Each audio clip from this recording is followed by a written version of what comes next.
Hey, glad you're with us. It's Bills by the Numbers, where we let the stats tell you where the Bills are at. Brought to you by FanDuel. Make every moment more. Coming up, which position group could undergo the most change from last season? We break things down. Steve has asked about player measurables in the numbers game. We've got NFL Network's Brian Baldinger joining us a little bit later on. Let's roll it out!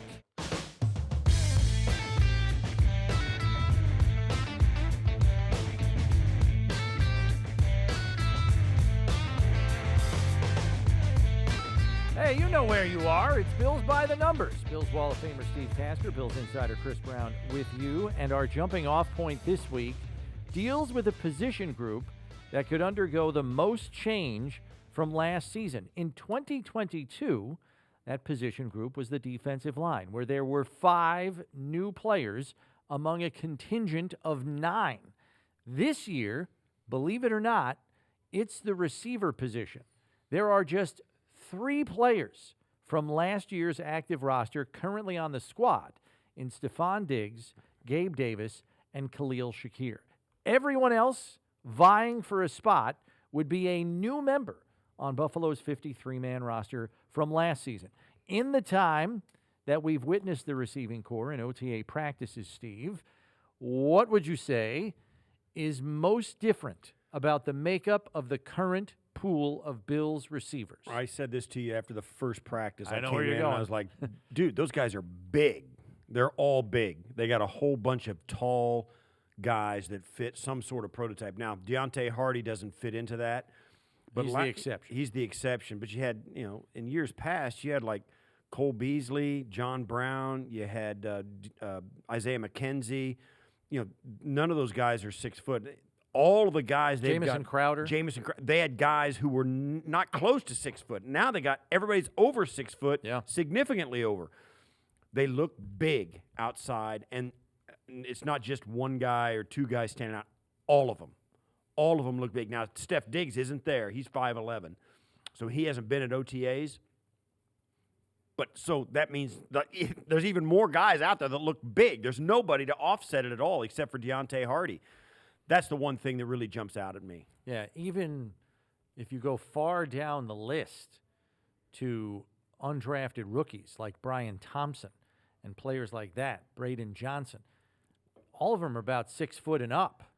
And some are like 6'2", 6'3".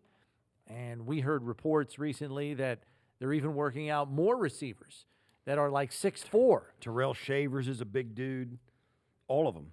And then you roll in the tight end group, which we're not going to do here for this episode, but just to speak to the size change that we're discussing, Dalton Kincaid, 6'3.5".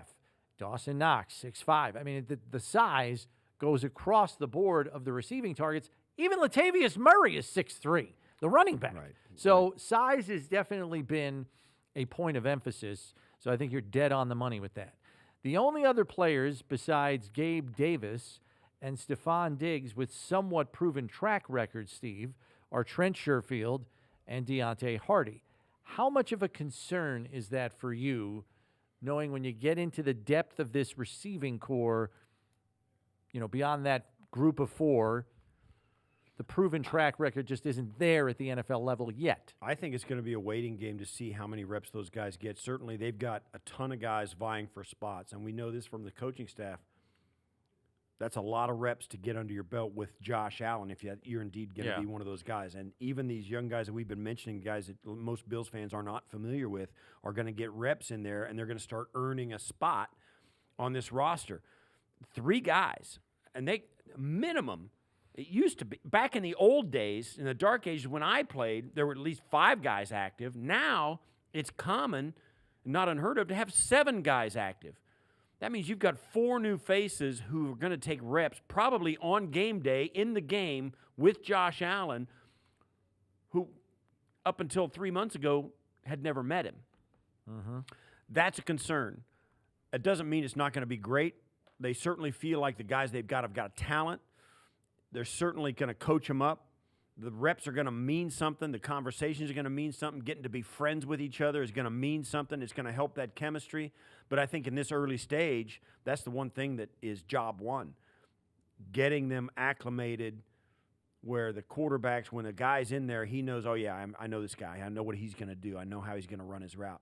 Right now, that is all new, and it's all new for a lot of guys. Yeah, and I would say, Khalil Shakir, while he may not be quote-unquote proven at the NFL level, I think the encouraging signs that we saw from him late last season when he did get more snaps would certainly seem to be putting him on a fast track to have a role in this offense, provided that maturation and development continues into year 2. But then after that, you're talking like undrafted rookies and stuff. And I realize you're probably only talking about one spot on the active roster after that 5 anyway. But Justin Shorter, Tyrell Shavers, as you mentioned, Jalen Wayne, Brian Thompson, Braden Johnson.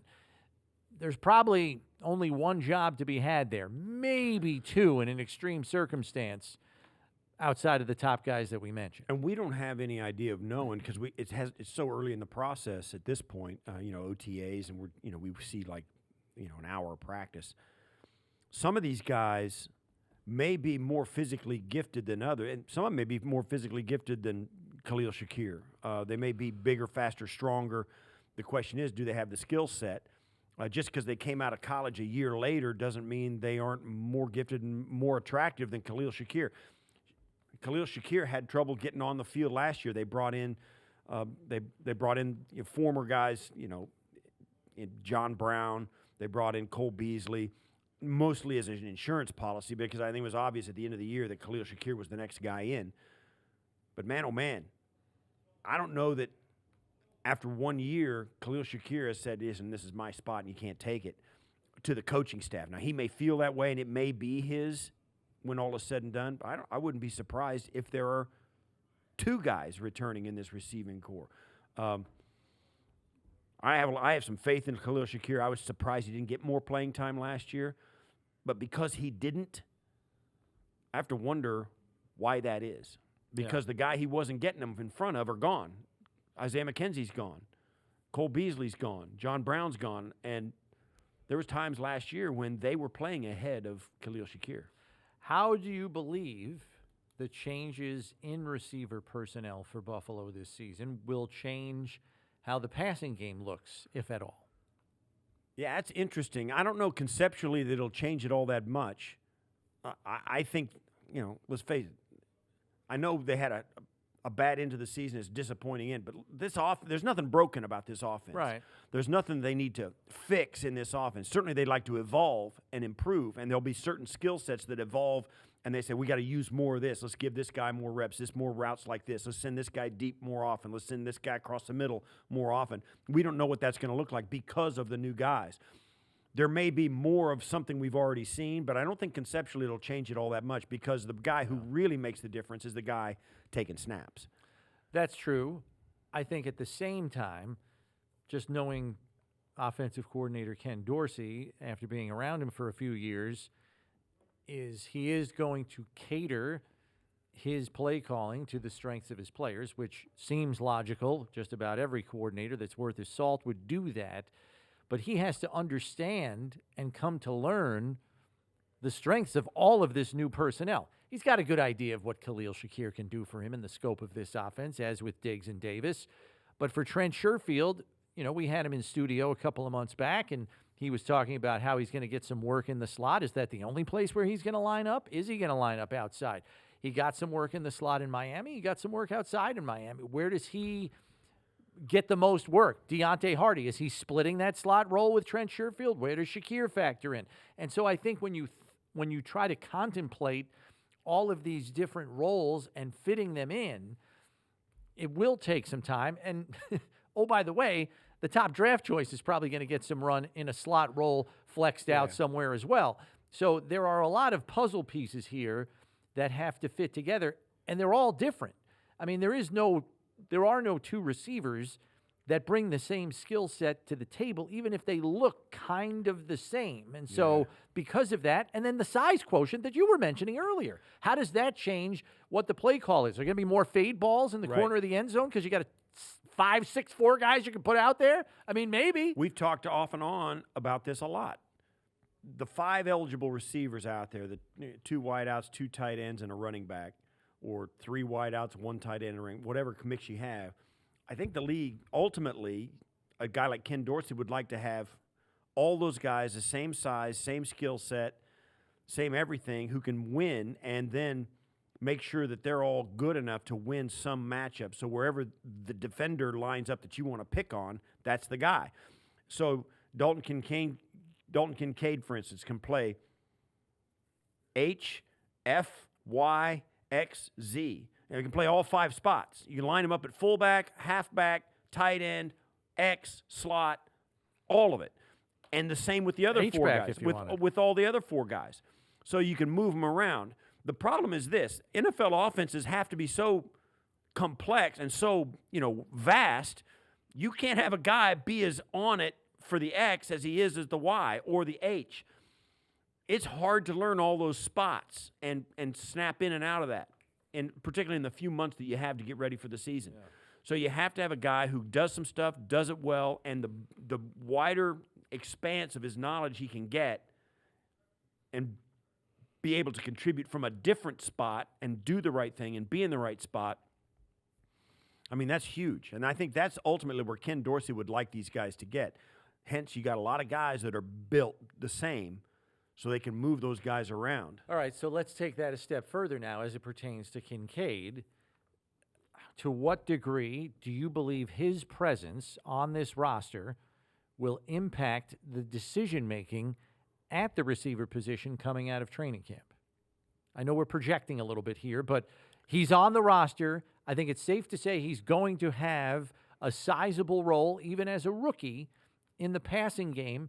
How does his role in this offense maybe impact some of the decisions that you're making when you're deciding who is in that receiver room on the active roster and who isn't? That comes down to this, because if Dalton Kincaid says, I got to get on the field, and Dawson Knox is on the field, you got 2 tight ends. Yeah. If you're going to play 2 tight ends a significant amount of snaps, that means you have to have guys to back them up. Because if you get into a game, one of them goes down, you can't throw 35% or 50% of your offense out the window because you don't have another tight end. Yeah. So you got to have guys that back them up and can play at a certain level, which means you can't have guys in another position because you just run out of numbers. That's where I think it will affect, at least game day, roster management. If you've got a game, and I think it will go game by game, they'll say, listen, this game we're going to go 2 tight ends 60% of the time. Whereas last week, it was 10% of the time, and we were in 11 personnel, 90% of the time. Yeah. This week, it's going to be 12 personnel all game. So then you've got to make those changes. When you get to the 53, though, the trend has never been to go heavier. It's always been to go lighter. 5, 6, 7 wide receivers, 4, 3, or 4, 3 running backs, or 4, 3 tight ends. Yeah, that's it. And I think it's about the game that they're actually in that week. I think the skill position decisions are going to be very difficult. The expanded practice squad, I think, has alleviated some of the hand-wringing for coaching staffs and front offices in making these decisions for the 53-man roster, especially knowing you can protect up to 4 players on your practice squad to keep them from getting poached by other teams for their respective active rosters. But this is going to be a tough row to hoe in a good way.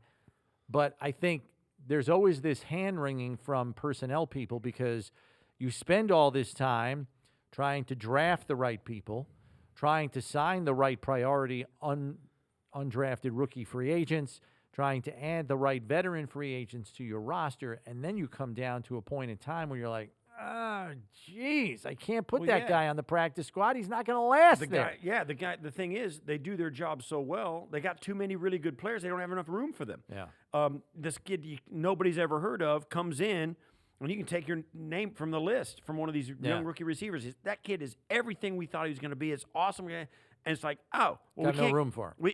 We can't keep him because, there's just no room for him.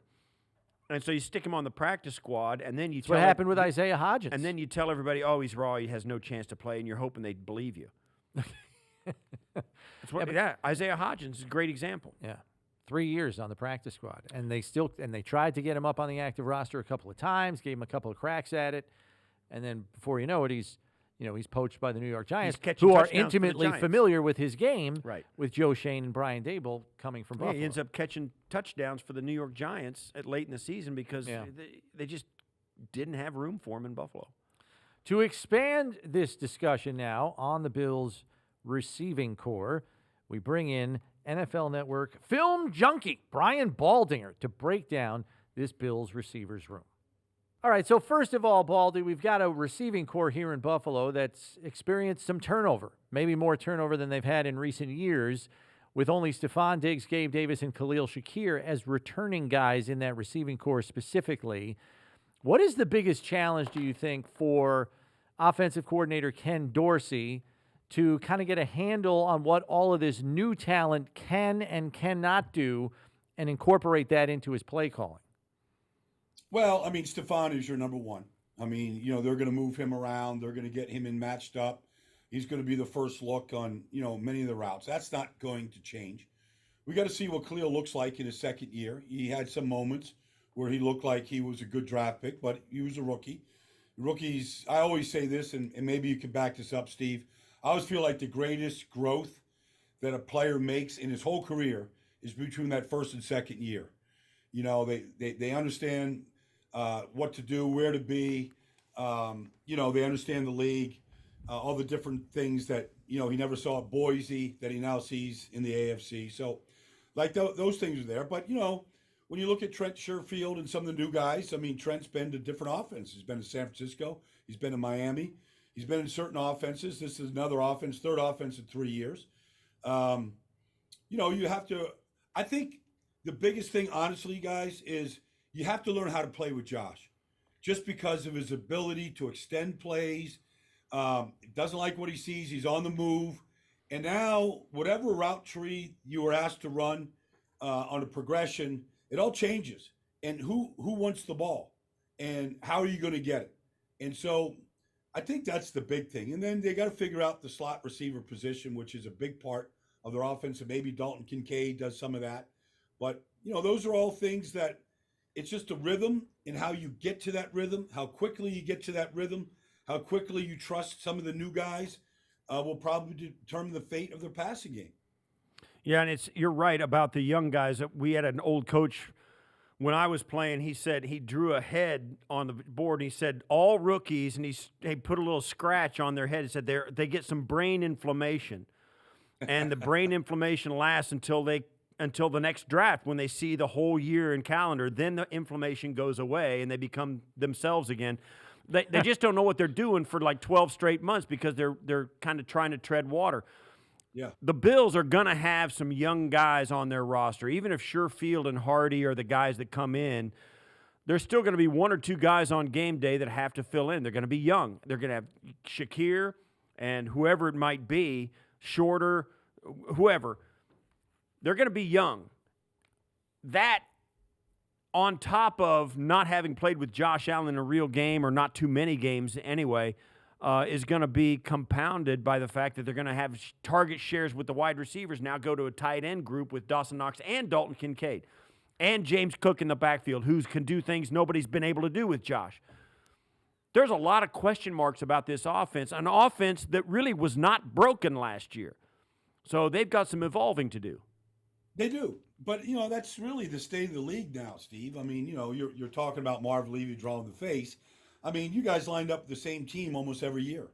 It's different now. And you run and you go to the Super Bowl 4 years in a row. You could, in April, tell who the starting lineup was almost every single year.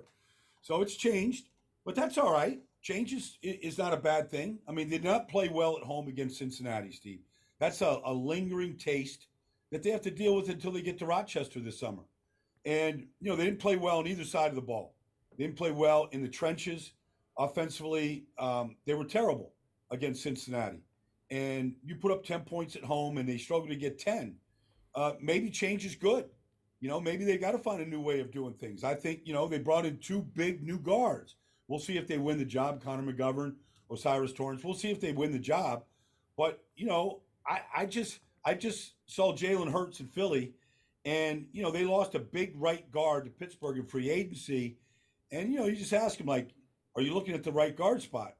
Quarterbacks look at that. They look at the size. They look at who's playing up front, who's going to be his wall in front of him. I mean, I think they probably need bigger, stronger people up front right now, Steve. And it might start right there to run the ball better, more effectively. Josh has said that maybe his style of play doesn't give you, 12, 15 years in this league. Maybe he has to change and adjust a little bit. So I think there's adjustments for everybody all around on this offense right now. And I don't think it's necessarily a bad thing, even though you say the offense isn't broken, and it really isn't. It's just going to incorporate new blood and probably look a little bit different. All right, so with that in mind, Baldy, talk to me about this, because Ken Dorsey spoke, recently here in Buffalo to the media and, continues to pound the fact that he's going to look for the best matchups every week, which, with Diggs is never going to change, to your point. But for the rest of this lot, it may change from week to week in terms of who's getting the targets, who's seeing the volume of action. Whether it's this week, we really like putting Knox and Kincaid out there together. We're going to pound 12 personnel, and those guys are each going to get 6 targets in this game this week. Next week, it might be, hey, let's put the NASCAR unit on the field and put Hardy and Sherfield out there, and let's go a little more 10 personnel this week, and now those guys are going to carry it. Are we getting to that point in offensive play in this league where if you have the bodies, it's going to change from week to week as to who gets the volume? I think you have to. I think you have to think that way, that you got to think multiple, finding new ways to move the ball, score points. I mean, ultimately, it's about scoring points. So, I think Dalton Kincaid is a point scorer. I loved his game coming out of college. I loved the way he adjusts to the ball. I mean, maybe it is a Big 12 personnel team, which is a complete departure from what Brian Dable brought to Buffalo. And maybe that's a good thing. We're going to find out. But I think that you got to have multiple ways to win. And nobody lined up in 4 wide receiver personnel more than the Buffalo Bills did 2 years ago. I mean, they led the league in that formation, 10 personnel. Maybe it's good that, and it opened the running lanes for Josh, when they were trying to double, there's certain guys. And that's not a bad way to move the ball, but I'd like to see a team that has the ability to beat you multiple ways. And I think this Buffalo Bill team, at least on paper right now, might present those kind of challenges. When you watch film, and I know you watch a ton of it, how difficult have defenses found it to match up with 12 personnel when you got 2 tight ends that are both one of them's a really good blocker, the other one's an okay blocker, a willing blocker but not as good, but they both are able to get separation, got some good speed, and can work out in the passing game. Have defenses struggled to match up with that personnel grouping across the league, or is that something you're pouring test tubes together trying to find something that you can work with? Well, I mean, look, the good thing about 12, Steve, if you have a true flex tight end, say the way Travis Kelce is, and he presents all the matchup issues that he does, but you also have, your true Y that can block the strong side, so that when you line up, you've got a strong side run game. I'm just using Kansas City, the world champs, just using them as an example. But you have a strong side run game where you can really block the edge, okay, and you give yourself a good chance to gain yards. But yet at the same time, you could be basically in 3 wide receiver personnel with your flex tight end. And so now, are you playing two linebackers? Are you playing 3 linebackers? Are you playing 1 with a dime, safety? Like, it does force you to sort of show your hand a little bit more when you have that flexibility. I'm not trying to get too technical here or anything like that, but it does force the defense to kind of show their hand and what they're going to be. And if you're going to be in a dime look with a box safety down there with, Matt Milano, let's just say it's Buffalo's defense, and you're going to put a box safety down there to try to handle the passing combinations, well, you might be a little light in the box to stop the run, and maybe that forces the team to run the ball right at you. So it does present different issues in a 12 personnel. Seattle's great at it. The Eagles can be very good at it with Dallas Goedert as their flex tight end, but he's also a really good blocker. So I do think, over the course of 17 games, it's you got the Jets, Monday night start the season. The Jets, if you want to try and throw the ball against Sauce Gardner or DJ Reed down the field, they're going to take a lot of that away from you. You better might find a different way to kind of run the ball or move the ball.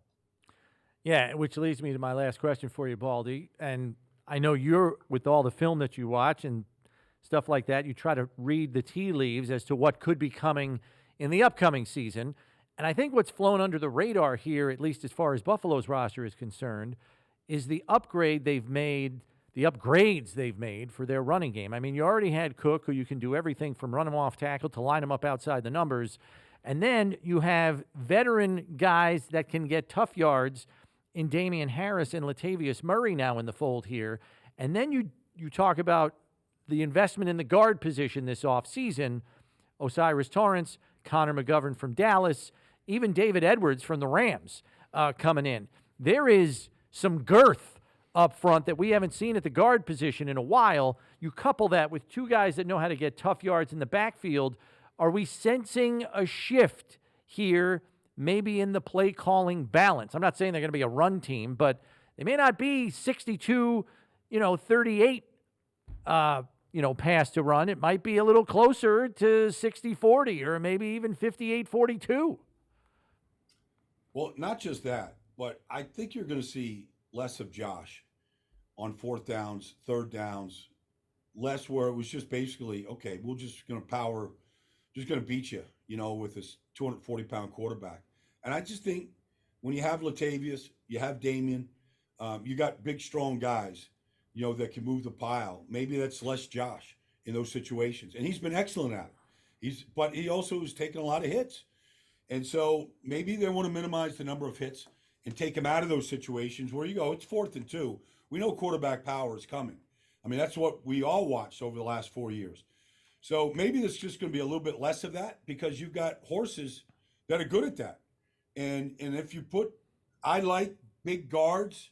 Mitch isn't the biggest center, but I like big guards. Big guards make your tackles better.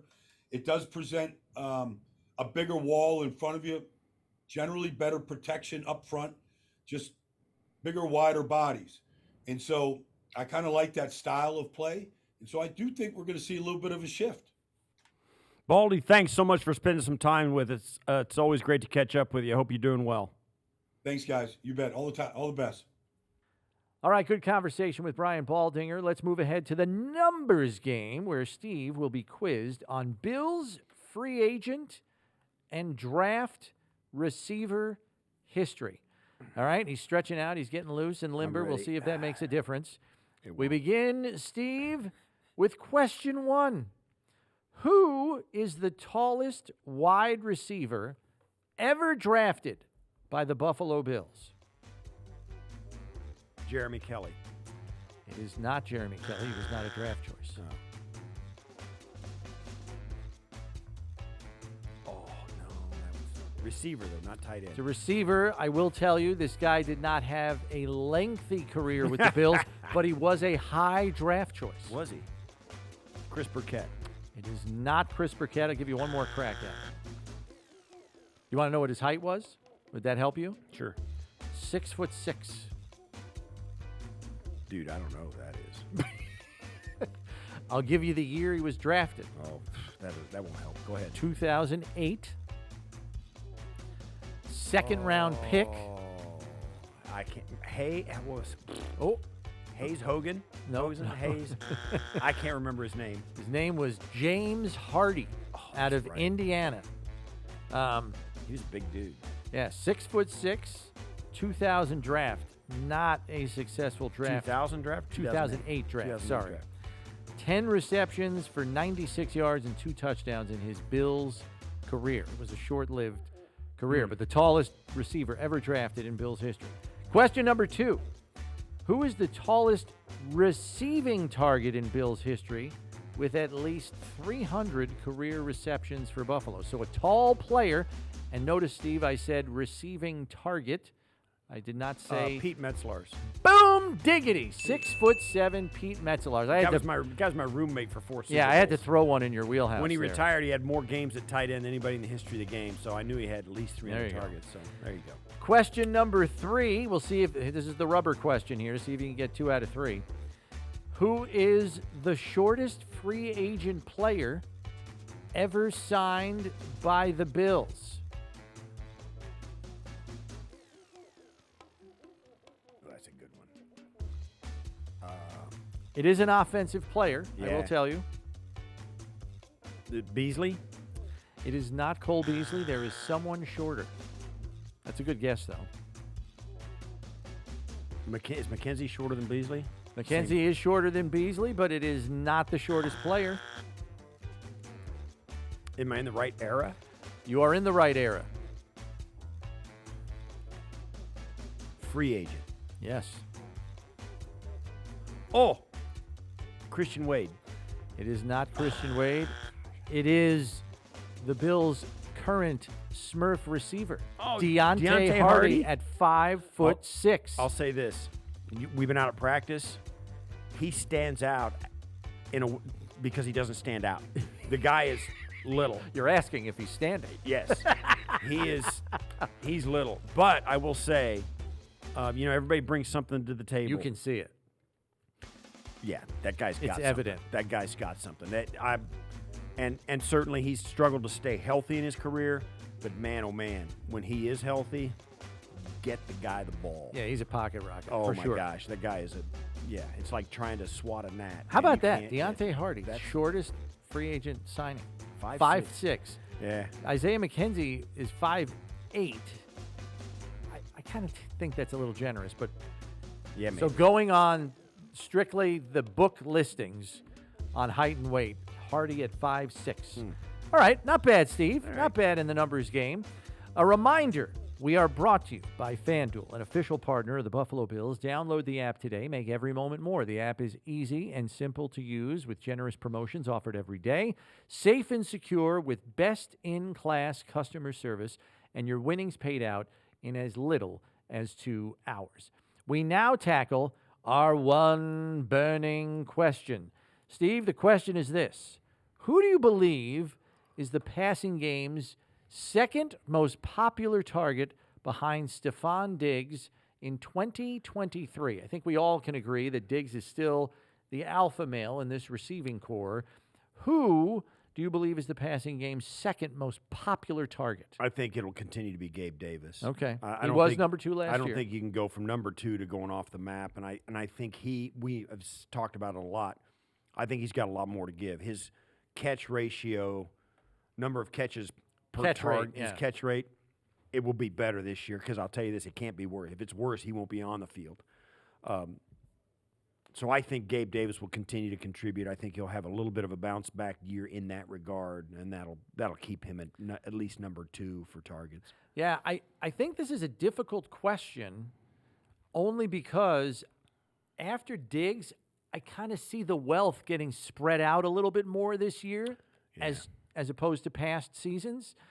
And I think it's because to our point earlier, I could see the roles in a given game plan in a given week shifting and changing, if you know what I'm saying. Like this week, we love our matchup with Knox and Kincaid. Let's just pound the tight ends with, a boatload of targets this week. Yeah. That's what's going to get us the victory. That's and then right. there might be another week where we're like, let's spread these boys out. Let's put Hardy out here, Sherfield over there, Davis over there with Diggs, and let's go. Yeah. And you know what I mean? So I think the target share is going to be more evenly spread across the receiving targets. I think at the end of the day, though, it is probably still Davis. Yeah. It's a redemption year for Gabe in a bit. big way, and bit. more importantly, unless he signs an extension in August, it's a contract year. That's right. And I think you're exactly right. Once you get into the season and you start playing offense, you do some things you really know you can do well, you start to get information from the way teams are defending you. Yes. And when they start making decisions about your personnel, then you can counteract them and get the matchups you want. But you don't know what other people see in you until you actually have to play against their mindset. Yeah. And that sometimes takes a month to 6 weeks into the season. That takes, and then even so, if you play these teams, you only play 3 teams twice in the regular season. The rest of them, it's a one-shot thing. Yeah. You go out there, you think, I think they're going to see us this way. Let's go. And if they do, say, listen, these 2 guys on their defense can't hold up against our matchup. Let's go. That kind of a mindset. But you kind of walk into everything a little bit blind because you don't know what other people see in your team. Yeah. Our closing figure deals with Buffalo's average height at the receiver position, mentioned by one Steve Tasker earlier in the show. In 2022, Buffalo's average height at the receiver position was 5'9 3/4. That was the average height. This year's projected average height at receiver is 6 foot even, with just one receiver under 6 foot, the aforementioned Deontay Hardy, pulling down the average. That is about a 3-inch difference, which doesn't sound like much, but on an average, that's a pretty sizable change, no pun intended. That'll do it for this edition of Bills by the Numbers. Make sure you subscribe on whatever podcast platform you use so you know when the next episode drops. And as always, when you need to know about the Bills, you need to check Bills by the Numbers. For Steve Tasker, I'm Chris Brown. We'll catch you next time, everybody.